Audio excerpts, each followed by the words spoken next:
be sure to leave the sticky notes on top of each other. And let's jump into our first question. You can change the sheets, as you can see in the top of the screen. What exactly do we have in mind when we say European degree? How, in your alliances, how do you see it? And what added value do you see for this European degree? You can just write down the stick note, and of course, it would be really great if you would express your opinion or ideas vocally as well, so that I wouldn't be the only one to speak. So please, the floor is yours.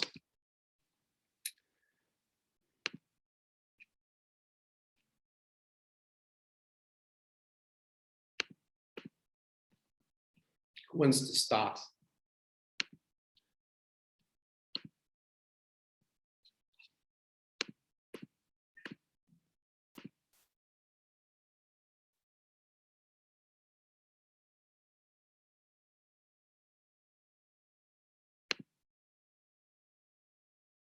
Yeah, Ramita. Yeah, thank you very much, Andrius.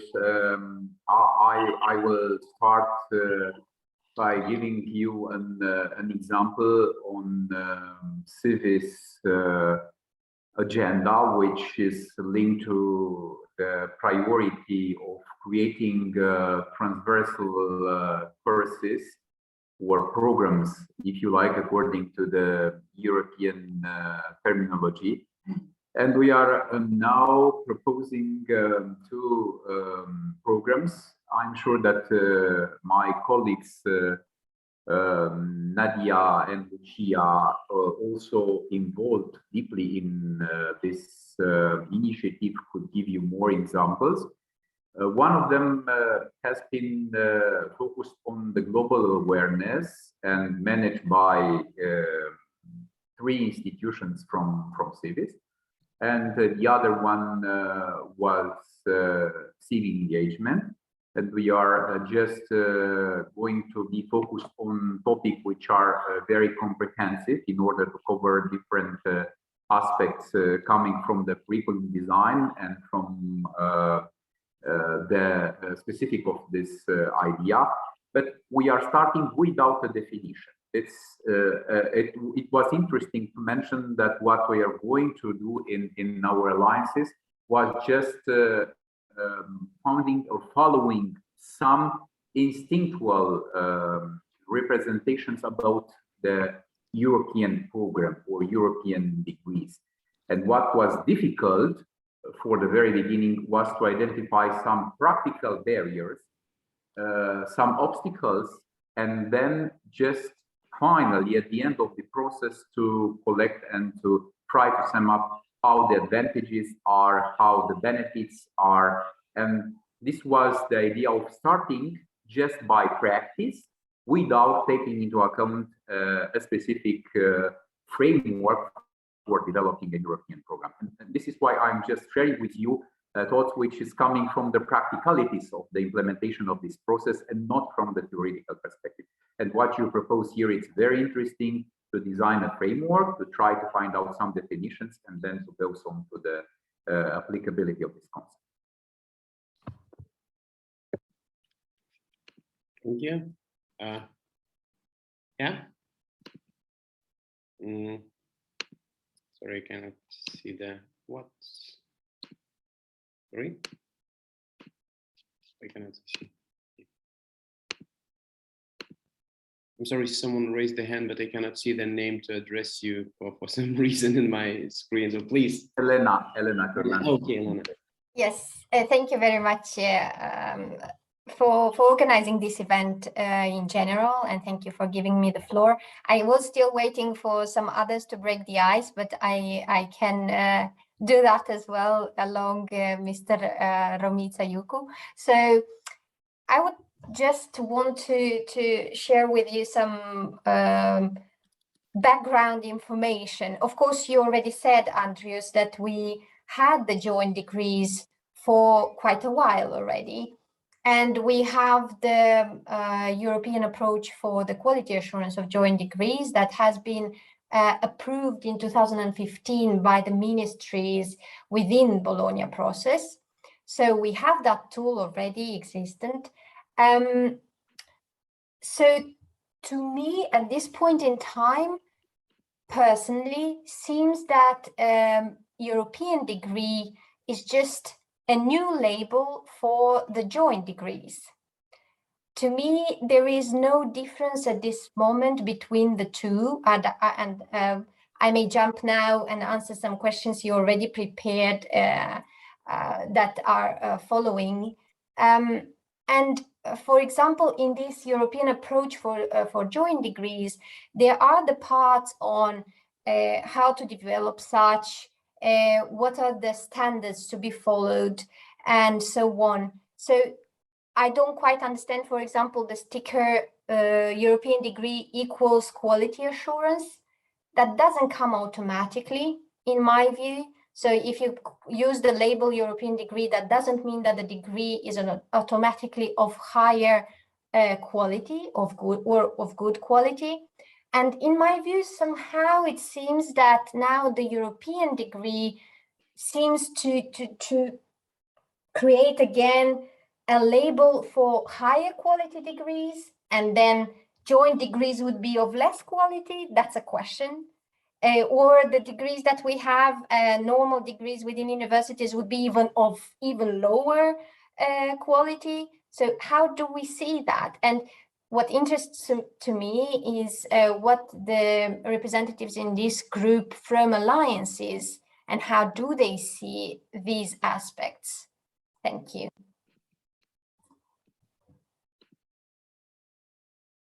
Thank you. I had to stop sharing my screen because I didn't see the people who are raising their hands. Adina, I see your hand. Thank you, Andrius. I hope you can hear me. Yes. Thank you. I come from Babes-Bolyai University, and I actually have a question based on what Elena has just said, that is addressed maybe to all of you who have already been part of alliances and the way you deal with joint degrees. Because from what I've read and from what we have seen so far, there is this fear, and what was discussed earlier, but there is this fear that the European degree might be somehow only the brand of alliances of the European universities, and the others might not be that involved.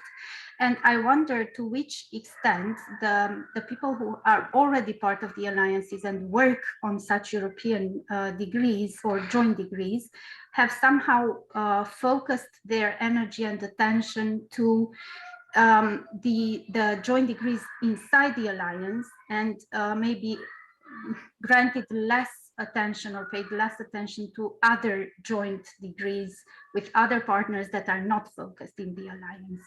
So maybe you can tell me how you operated so far. This question comes because my university has just recently joined Utopia, the Utopia Alliance. So we have not been working that much on European degrees yet. Thank you.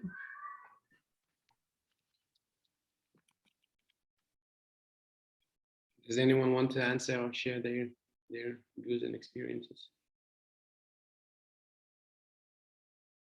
Because I think all of us are facing similar issues when discussing with our communities the participation in the alliances. It's always the question of, is it the only collaboration we will be working on now? How about other partners that we had for years? Yeah, how do we involve them into this?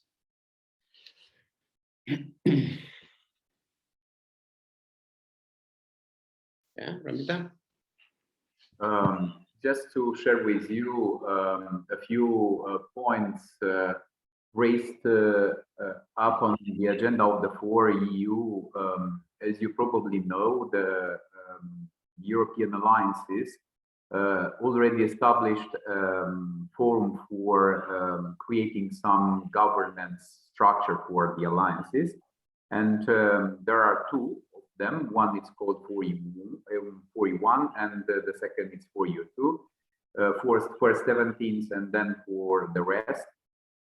And there is, in this moment, 4 working groups, which are in this moment actively developing some sort of discussions, sharing good practices in between alliances and so on. I'm chairing the European degrees subgroup, which is in charge, of course, with exploring the possibility to design and to define different structure of the curricula, which could be adapted to what Elena previously was saying, related to some sort of differentiations between European degrees and joint or double degrees. And this is the idea. We are just renaming the previous one. Historically, we are developing at the level of your universities joint degrees, but and it was very difficult to manage the labeling process, and more difficult was the process of issuing diploma when we are developing a joint degree in this moment. What they probably like on the near future is just to develop some sort of modularization at the level of our universities in order to obtain some building blocks, curricular building blocks for recreating at the end of the process a joint degree in a new sense. And this is why micro-credentials is a very tempting solution for our colleagues inside alliances. This is a course analysis in this moment.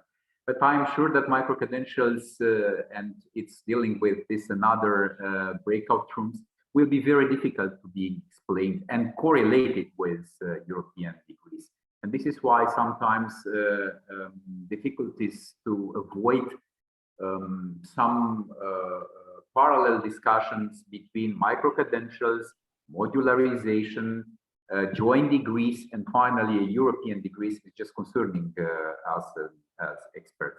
Thank you very much, Elena, for the interesting question, and also Adina for taking part to the new concept via Boy University in the Utopia Alliance. Yeah. Thank you for your answer. Yeah. Sometimes it seems that we are calling same things with different names. Micro credentials. What's the difference between micro credential and a simple ECTS credit? I don't get it. Do we make it into micro credit? I mean, what? And then European degree and joint degree, it's the same as Elena mentioned. And yeah, trying to reinvent the same wheel, it's really weird. But we can still, whether European degree is the same old joint degree and micro credential is the same credit. Let's jump to the second question. What kind of challenges do we face? Elena, you mentioned in 2015 we were presented with a new tool of European approach for evaluation and accreditation of joint study programs, but probably all of us who are working in joint degrees understand that it doesn't work, or at least in our case, it definitely doesn't work. And here we have 2 or 3 countries that are that implemented it, and then we have like 4 of them that didn't, and you have to go through all the evaluation process again and again and again in each country. And so yeah, what kind of challenges are we facing? And again, you can I see Elena, you raised your hand, but everyone else can share their opinions, and also you can share them on Jamboard. Yeah, Elena?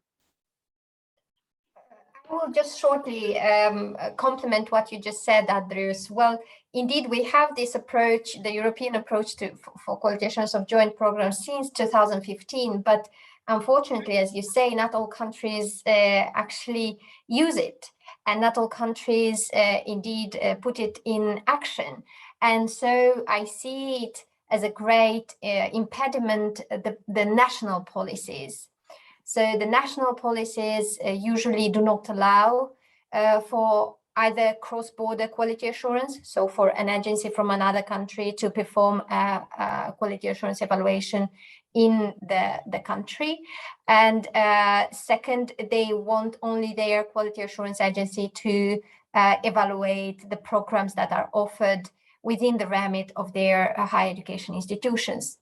So this is another issue. That's the issue related to higher education policies at national level that for me still are, and it is a fact.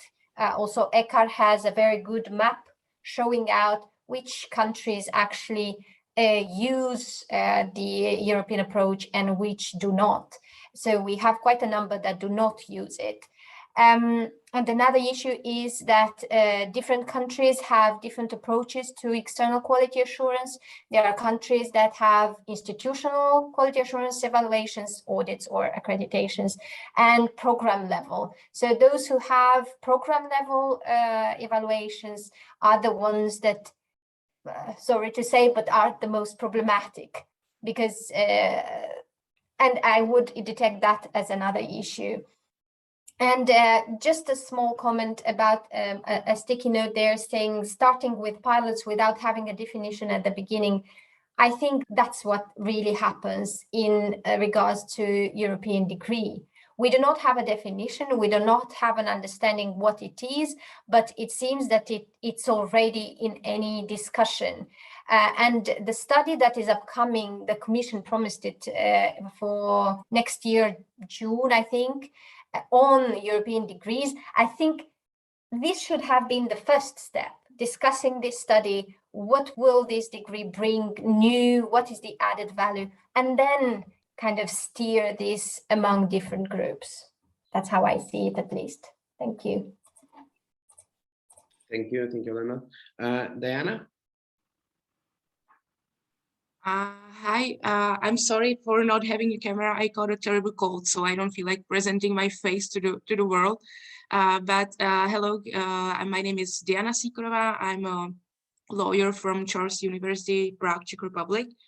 I'm so glad that we could go to these breakout rooms because it gives us a great opportunity to discuss all of those issues. First of all, I would like to say that I agree with what Elena just said, that there needs to be some definition first, and now we are just putting together pieces and we are trying to find a common understanding, but it would have been better to find it first. And just from my point of view, from a legal point of view, I'm one of those person who wrote that the barriers are in legal systems, and it's just that there are so many countries in Europe, and there are so many different legal systems, even though they come from, let's say, one inspiration, the ancient Rome and things like that. But there are a lot of barriers, and we need to really get rid of them. We want to make something that is unified. I think that it's not only on universities and the alliances, but also the governments and the ministries of education and national legislators who need to realize that there are those barriers, and there needs to be a big pressure from universities and from the alliances on those who make the laws to, let's say, get rid of the barriers, because rules can be made from the European Commission and from European Union, but if there are national laws that are against it, we will stay in the same problems as we have with joint degrees. And it's just every joint degree brings different challenges with just even if we start with diplomas and how the diplomas needs to look like and things like that, and that's just the end. There are just so many challenges. So I just want to say that in conclusion, there really needs to be some pressure on those who make the rules in order to get rid of those rigid structures, because without that, we will have the same problems as we have now, only with a different name. Thank you. Thank you, Diana. Hope you will get better soon. Victor, you have your hand, please. Thank you very much. My name is Victor Rubio. I'm professor of psychology at the University Autónoma of Madrid. And I am also a representative of my university in the CIVIS Health Hub. Well, I would like to add something, and I fully agree with what Elena and Diana said. I would like to add something about the requirements, the national requirements we have to face in order to promote degrees. Well, it is paradoxically, if you remember, Bologna wanted to produce an harmonization of the different higher education systems, and the results have been nearly the opposite. For instance, my country is an exception compared to most of the European countries in terms of the years a degree should have. We have most of our degrees are 4 years degrees, and our masters are just only 1 year, contrary to most of you probably. Moreover, we are now in the process of approving a new university law, which is going to ban the possibility of offering 3-year degrees due to several reasons, which are completely apart from the objectives of the education, that the discussion about how much the education costs and to what extent the degree should allow people, the students, to go directly to the labor market. So if we have to face such difficulties, it's quite difficult to just try to work on a joint or European degree. By the way, I would distinguish between both, but I'm not going to discuss about that. I think that it is very important. Paradoxically, we are facing, I mean, the university alliances were proposed from a top-bottom strategy. It was the governments, particularly, you know, Macron was one of the most important leaders of this proposal. We are on a top-bottom strategy, but we don't have the same, for instance, creating a European quality agency able to approve the degrees, which might make the degrees more easy to design and to get approved. So I think that we have to face something like this. We should find out the ways to organize or sort of European agency. We should promote this idea in order to have our joint programs approved. Thank you. Thank you, Victor. Thank you very much. It seems that main challenges and barriers related to the national legislation and in some cases harmonization going the other way. Maybe you have some experiences of how you are working on that. For example, in our case, what we started in our alliance, we did a couple of discussions on the European approach. First of all, presented it to our academic staff who are working on joint degrees. Then we gathered agencies from all the 7 countries that are the members of the alliance and discussed the challenges they see in the legal system from the perspective of the agencies, of course, together with us. And then we, in the first webinar or the workshop that we invited representatives from the ministries and presented them those challenges we came up in the previous webinars and discussed what can be changed. It was a very interesting and also fun discussion when everyone started blaming each other, global north and south and so on, and not really came up with the solutions. But hopefully we opened the door for each partner university to go into the national legislators and tell them, you see what the problem is, and maybe we can change something. So that was our initial experience and solution for that, to open up the door and to start discussing. Maybe we have some similar examples of what can be changed. I definitely know that Spain changed something a bit and opened the doors but only for European university initiatives, not all universities. And I think I see that as in some cases as a bad thing, because again, it creates a distinction between European universities and those who do not participate. But what are your experiences on that? How do you deal with these legal barriers, and how do you try to overcome them?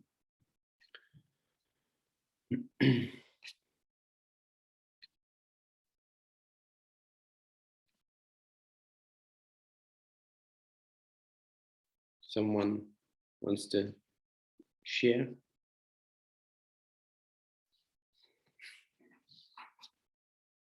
Yeah, Ramita, thank you. Very short, because I'm looking to the schedule of probably we have 2 or 3 minutes more. We are discussing in Civis very probably